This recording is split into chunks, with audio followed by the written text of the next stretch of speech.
केंद्रीय गृहमंत्री अमित शाह 2 दिवस मुंबईच्या दौऱ्यावर लालबागच्या राजाचं दर्शन शहा घेणार तर संध्याकाळी मुख्यमंत्री एकनाथ शिंदेंची भेट घेण्याची शक्यता। निवडणुकीनंतर जम्मू काश्मीरला संपूर्ण राज्याचा दर्जा देणार केंद्रीय गृहमंत्री अमित शहांचं आश्वासन। देशातील हायकोर्टांमध्ये 62,000 खटले 30 वर्षांपासून प्रलंबित तर 3 प्रकरणं तब्बल 1952 पासून प्रलंबित असल्याची माहिती।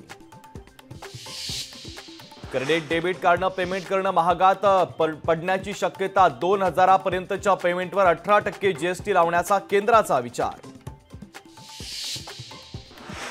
पंजाबमध्ये विजेवरील अनुदान रद्द, इंधनावर पुन्हा कर तर मोफत सोयीसुविधांची घोषणा। आम आदमी पक्षाच्या अंगलट, करवाढीच्या आप सरकारच्या निर्णयावर विरोधकांची जोरदार टीका।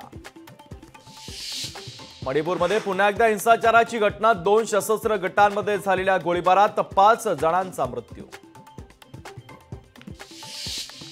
1.5 दिवसांच्या बाप्पाचं आज विसर्जन। मुंबई शहरामध्ये बीएमसी कडून 204 कृत्रिम तलावांची सुविधा। सुरक्षेच्या दृष्टीने समुद्रकिनारी मुंबई पोलिसांचा वॉच।